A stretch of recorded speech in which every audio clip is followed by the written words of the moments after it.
Reserve bank of India ஒரு 9 புதிய நிபந்தனைகளை நகைக்கடன் வைப்பதற்கான நிபந்தனைகளா வெளியிட்டிருந்தாங்க.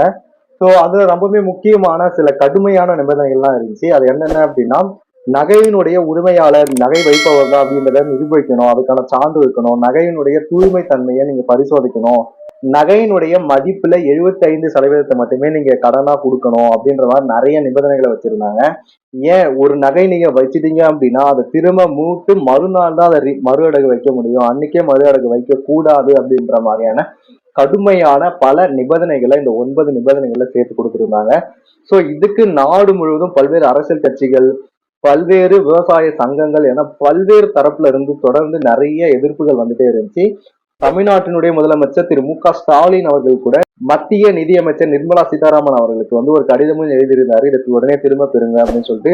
இது மட்டும் இல்லாம தமிழ்நாடு அரசு தமிழக கூட்டுறவு சங்கங்கள்ல நகை வச்சீங்க அப்படின்னா அந்த 9 நிபந்தனைகளும் உங்களுக்கு தேவையில்லை அப்படின்ற மாதிரியான அறிவிப்புகள்லாம் கொடுத்திருந்தாங்க.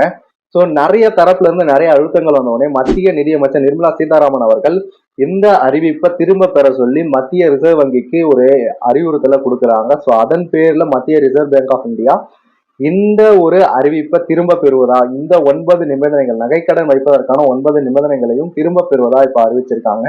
இதை பத்தி நீங்க என்ன நினைக்கிறீங்க? இந்த 9 நிபந்தனைகளும் தேவை அப்படின்னு நினைக்கிறீங்களா, இல்ல இது தேவையில்லை, தேவையில்லாத ஒரு விஷயம் அப்படின்னு நினைக்கிறீங்களா அப்படின்றத உங்களோட கருத்துக்களா சொல்லுங்க. இதே போல கண்டென்ட் ரெகுலரா பார்க்கணும்னு நினைச்சீங்க அப்படின்னா மறக்காம சப்ஸ்கிரைப் பண்ணுங்க, கூட பெல் ஐக்கானை கிளிக் பண்ணி ஆல் வந்து செலக்ட் பண்ணி வச்சுங்க. அப்பதான் இது போல ஒவ்வொரு வீடியோ உங்களுக்கு நோட்டிஃபிகேஷன் வரும். ஸோ அது நல்ல வீடியோஸ்ல பார்க்கலாம். Tata, bye bye.